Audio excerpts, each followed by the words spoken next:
Carlos Yulo, aminadong mali ang ginawa sa sariling pamilya. Malinis ang konsensya ko. Hindi naman nila ako kilala. Ito ang pahayag ni Carlos Yulo bilang depensa sa sarili sa gitna ng mga batikos mula sa publiko. Ang kanyang mga pahayag ay tumutukoy sa mga isyu na lumutang kaugnay ng kanyang mga hakbang at pagdededma sa sariling pamilya, lalo na sa kanyang ina na si Angelica Yulo. Mula nang makakuha siya ng 2 gintong medalya sa 2024 Paris Olympics, hindi pa siya nakakapagkita sa kanyang pamilya, at kadalasang kasama lamang niya ang kanyang kasintahang si Chloe San Jose. Sa isang panayam sa programang Tony Talks, tinalakay ni Carlos ang kanyang relasyon sa pamilya at ang iba pang isyong kinasasangkutan niya. Ayon sa kanya, alam niyang walang masama siyang ginawa sa mga taong patuloy na naninira at humuhusga sa kanya, kaya't pinili na lang niyang huwag patulan ang mga ito. Ito kasi ay masyadong personal. Hindi na rin ito dapat malaman ng lahat, paliwanag ni Carlos. Ipinahayag din niya na alam niyang nagkamali siya at tinanggap ang mga pagkukulang. Napatawad ko na sila at inamin ko sa sarili ko na may mga pagkakamali ako, dagdag niya. Sa kanyang mga pahayag, binigyang diin ni Carlos na nagkaroon siya ng mga pagkakataon na emosyonal siyang tumugon sa mga batikos. Alam niya na natural na nais ipaglaban ang kanyang sarili at ang kanyang mga relasyon.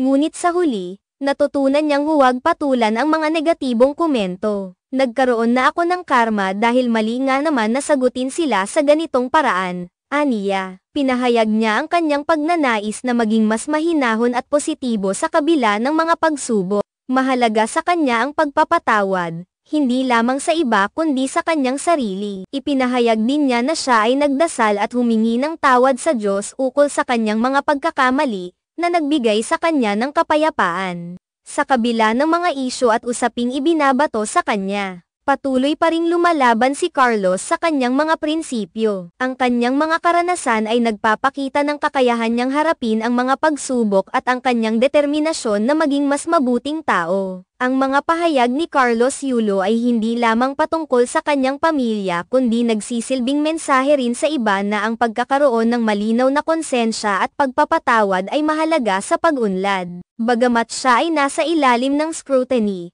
pinili pa rin niyang maging positibo at hindi madala ng negativity. Sa huli, umaasa si Carlos na ang kanyang kwento ay magiging inspirasyon sa iba na may mga pinagdaraanan din sa kanilang mga pamilya. Ang pagkilala sa mga pagkakamali at paghingi ng tawad ay hakbang patungo sa mas magandang relasyon sa pamilya at sa sarili. Ang kanyang determinasyon na lumaban sa mga hamon ng buhay ay patunay ng kanyang katatagan at lakas ng loob.